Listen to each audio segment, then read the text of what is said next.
Hey everyone, another episode of Mind Transfer here, the series where I talk about tournament play in MCP, and gives me an opportunity to just rant on my little podium here about any subject I want in that space.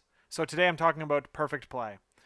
Hopefully I can give you some advice that will help you maybe win an extra game at a tournament beyond what your original target was, or who knows? We'll see.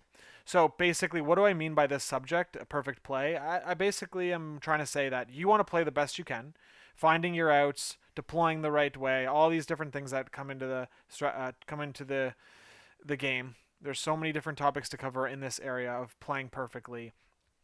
A big one that I like to go by is knowing your rules, understanding all the different interactions, and understanding the rules of the characters, the core rules, the tactic cards, just not getting hit by any gotchas is like the big one. Basically, the main thing to say about this is just don't blunder. Don't make any significant blunders. If you can prevent yourself from making big blunders, your game is going to get that much tighter. So, but the on the opposite side of the table, you want your opponent to make blunders and make mistakes within the confines of the game, like within the rules of the game. You don't, of course, we don't want any sort of cheating or bad board states and things like that. We want your opponent to attack the wrong target, to walk into a reactive ability that you have and lose a character on their own turn, type of thing. These are the things we're talking about, and you just need to help your opponent. You need to not help your opponent. I see this in too many games, too many tournaments you're where the opponent will suggest outs or warn people about reactive abilities that they're about to walk into that they were not prompted to say. They will say things like, "Are you sure you want to do that?"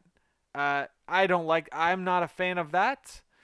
I'm not. If I'm trying to win an event, I don't think those words will ever come out of my mouth unless the game is over and my opponent is like basically conceded. It's mathematically over. Is like the only time I will say that.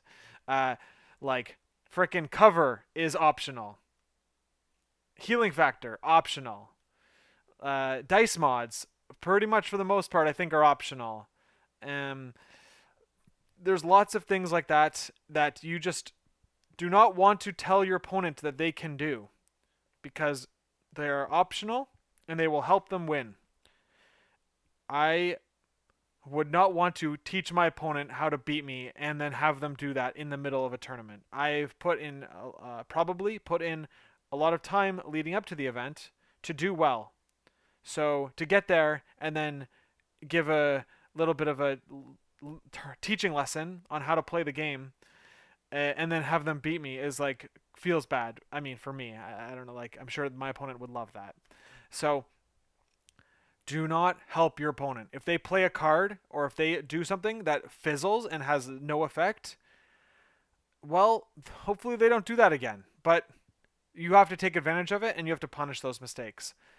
Like I just compare this to like sports games or anything like that. Any sort of other game, you can just be like, if you're playing freaking Monopoly, uh, like if your opponent makes a bad decision in a sports game, do you let them have takesies backsies? No, you don't. I guess you can say, of course, a counter argument to this is like, well, we're just playing Marvel game for fun. It's like, okay, well, I want to win this game for fun. I want to hold the trophy for fun. I want to win the store credit for fun. And I maybe have spent multiple hundreds of dollars to travel to the event and play in the event. And I don't want to go home and be like, oh, I could have won, but I told my opponent exactly everything they needed to do to beat me. Seems suboptimal if you're trying to do well at the event. So that's how I feel about the situation. I personally will let my opponent walk on any rake, no matter how big or small. For the most, like I mean, like there's very few exceptions, but basically, I like to hold myself to the standard of letting my opponent make every mistake they possibly can within the rule set. Of course, no breaking the board state, and respecting your opponent. Of course, these are all things that need to happen as well. but you cannot you cannot teach your opponent how to beat you in the middle of a tournament. Of course, answer any questions they have about the board state. You can't lie about the board state. That is basically, I mean, that's a form of cheating. If they ask you for reactive, if what your reactive abilities are in a situation, uh, you can offer them to read your cards, but the respect thing comes into play where it's like if they're already asking, uh, you might as well give them the information they're asking for. Like it speeds up the game, makes it so that there's no animosity over the technical aspect or like what you have to say and not say. But like if they haven't asked you a question and they're about to make a mistake, just gosh, please don't interrupt them. Don't interrupt them from making a mistake. You've got to play. This game has a lot of enough variance in itself. Like this, there's too much variance in this game to let your opponent uh, get be able to beat you on variance, and then also tell them how to beat you within their decision making process too. I don't know. That's my rant. So frickin' if a Miles is web swinging, they have to have the range 3 tool out. They cannot see the measurement and then decide I want to be maximum range 1 or range 2 distance from a character while they're doing a web swing. Perfect example.